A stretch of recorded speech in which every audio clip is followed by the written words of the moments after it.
Nagtamo ng complete fracture sa kanyang right lower leg si NLEX Road import Deacon Jones matapos ang contact with TNT tropang 5Gs na si Brandon Nuelas Loser habang patungo sa basket sa third quarter.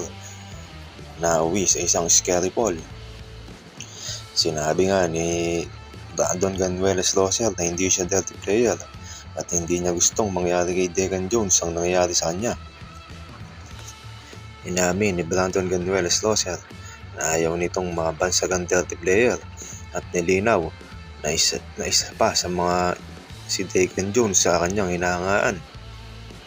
Bago ang laro ay nag-usap pa ang dalawa at nagbatian at iginiit pa ni Brandon Ganuelas Loser na kahit kanino ay ayaw nitong sapitin ang nangyaring masaklap na insidente kay Jones.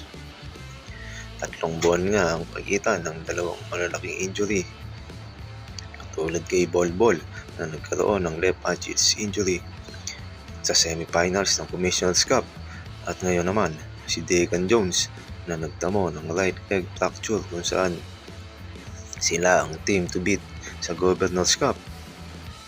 Pareho silang naging malaking bahagi ng kanilang team at parehong kabilang sa MVP caliber imports. Mas nakakabigat isipin na sunod-sunod na 2 imports ang tinamaan ng seryosong injury. Nasaktan ng maluba si NLEX import Deacon Jones sa laro kontra TNT noong August 11 sa third quarter.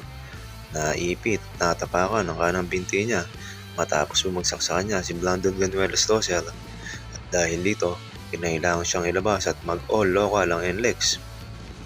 Kahit wala na si Jones, nanalo pa rin ang NLEX sa TNT sa 118-111 sa overtime.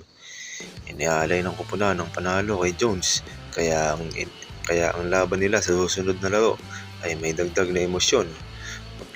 Maglalaro sila para sa teammate nilang na-injured. Mahirap nga daw i-celebrate ang panalo. Nakuha man ng NLEX ang panalo, aminado si Robert Polick na hindi niya ito lubos na ma-celebrate matapos ang right leg fracture injury ng kanilang import na si Deacon Jones.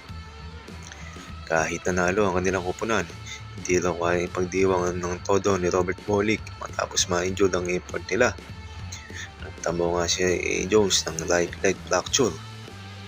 At para kay Polick, napakahalaga ni Jones sa team. Hindi lang dahil sa galing, kundi pati sa ugali. Siya nga daw ang Justin Brownlee ng kanilang kupunan. Bihira raw makahanap ng import na magaling na mabait pa. Kaya malaking kawalan si Jones sa kanilang kupunan na may 7-1 record. Malaking suntok ito para sa NLEX at maglalaro sila ngayon ng walang import.